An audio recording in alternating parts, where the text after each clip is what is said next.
Then something happened around 7,000 years ago. Women became central to the production or to the domestication and production of food plants. And it began in Veracruz, Mexico, where three sisters will appear: corn, beans, and squash.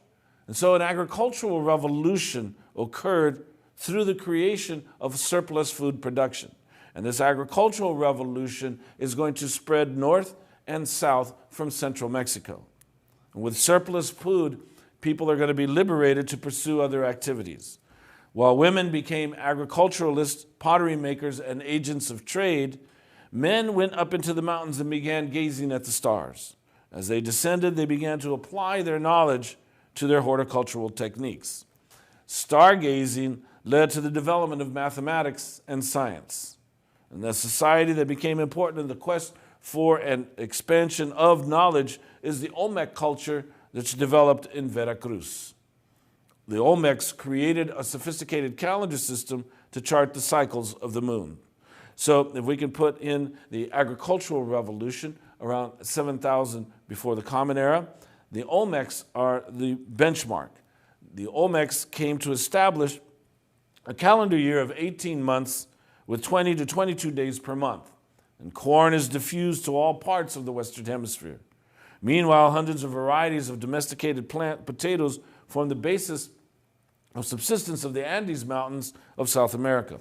And potatoes will find their way to the North American continent. So when we take a look at leaders of these complex societies which flourished, they exacted taxes in the form of goods and services to the state.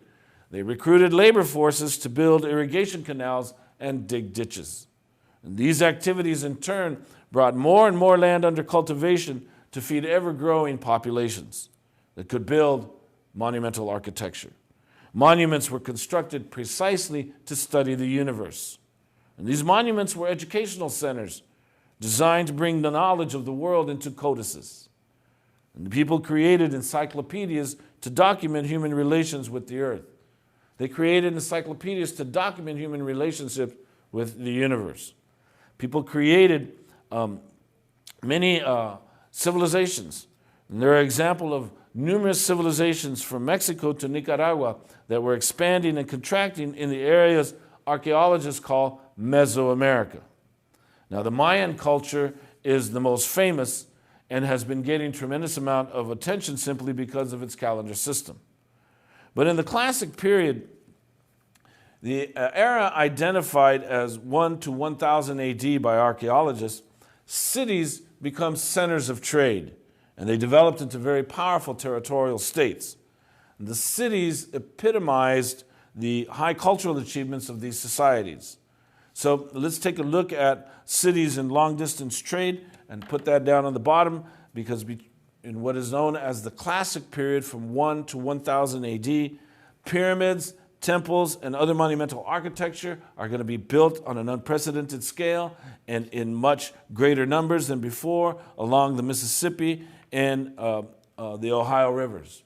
And across the deserts throughout the U.S. Southwest and northern Mexico, into central Mexico, into the jungles and the forests of the Yucatan, down through to Nicaragua, onto the hot desert coast of Peru, and into the Andean mountains of Peru and Bolivia.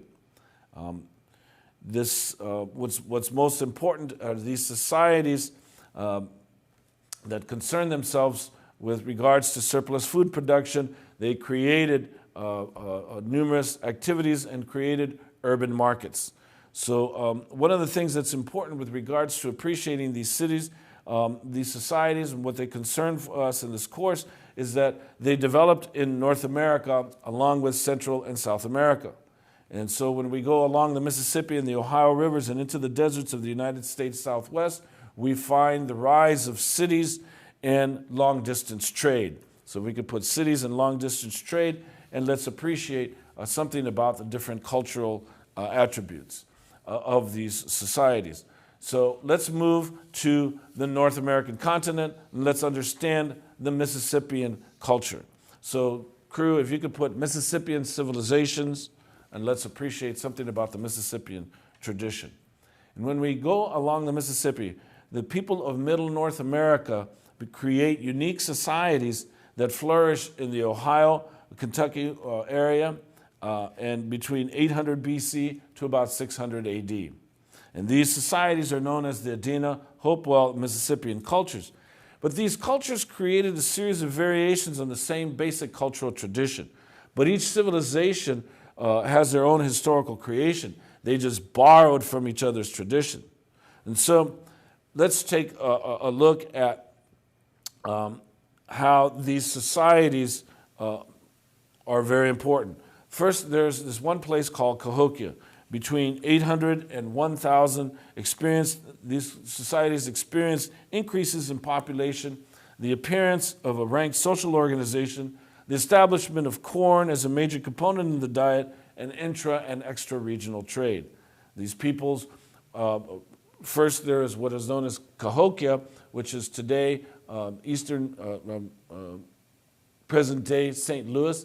And then there was Etowah, which is present-day Atlanta, Georgia. And then there was Aztalan, present-day Madison, Wisconsin. And the peoples in these societies were multilingual. They followed well-established land and water routes. And they developed a ball game played by teams from different towns, which eventually became the game of lacrosse. Games were accompanied by elaborate ceremonies, dances, rigorous training, and prizes. Warfare was also an important activity. Now, when the Spanish are going to arrive, they're going to visit the region, and they're going to understand that they will appreciate that buildings surrounding the mounds contained what were known as sacred fires, where 4 logs were arranged so that the space between the logs formed a cross representing the 4 quarters of the world. The plazas or the courtyards were used for games and ceremonies, and towns varied in size. Major ceremonial celebrations occurred during the solstices and the equinox, and what was most important to appreciate was that this was up and down the Mississippi and into the southeast United States, all the way into Florida, and they had connections to the Caribbean. So let's go to a film clip that helps us appreciate the significance of Cahokia.